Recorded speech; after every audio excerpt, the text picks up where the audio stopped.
یہ ہم آج ڈیرہ اسماعیل خان کے یہ تھامس چرچ ہے. یہ 175 سال پرانا چرچ ہے، اور یہ جو قبر ہے یہ 153 سال پرانی ہے، اور یہ قبر ہے ہنری میرین ڈیورنڈ کی، جو کہ لیفٹیننٹ گورنر تھا پنجاب کا. تو ڈیورنڈ لائن سے پہلے کی بات ہے. یہ ٹانک آیا تھا اور پھر ہاتھی پہ اس کو نواب آف ٹانک شہر کا وہ کرا رہا تھا وزٹ، تو انہوں نے ٹرائبز مین کو بھی آنر میں ٹھہرایا ہوا تھا، اور میزل لوڈڈ بندوقیں تھیں تو کہ فائر کریں. تو جب فائر ہوا تو وہ ہاتھی خوف زدہ ہو گیا، and he ran into a gateway جو بنایا گیا تھا اس کے آنر میں. اس کا سر لگا گرا اور سر کچلا گیا، تو اس کو یہاں دفن کیا گیا. اور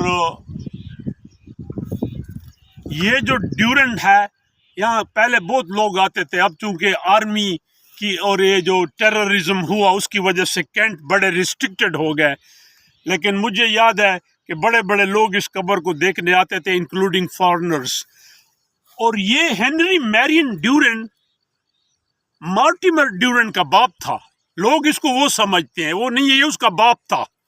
جس نے ڈیورنڈ لائن بنائی تھی وہ اس کا بیٹا تھا. یہ دکھانا ذرا اس کو.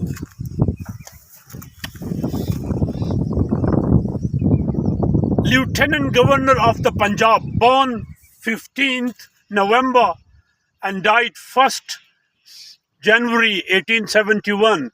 He entered the army in 1828, and after serving his country for 40 years in the field and in the cabinet, was killed in the discharge of his duty by a fall from an elephant and tonk. اور ایک version یہ بھی ہے کہ پھر انگریزوں نے کہا کہ نواب آف ٹانک کو بلیم کیا کہ یہ آپ نے سازش کی تھی، جس پہ اس کو پھر ایگزائل کیا گیا تھا، کیونکہ نواب آف ٹانک اور برٹشرز کی لو اینڈ ہیٹ ریلیشن شپ تھا. اور مین وجہ یہ ہوتی تھی کہ وہ کوئی اگر ٹرائبل انسرجنسی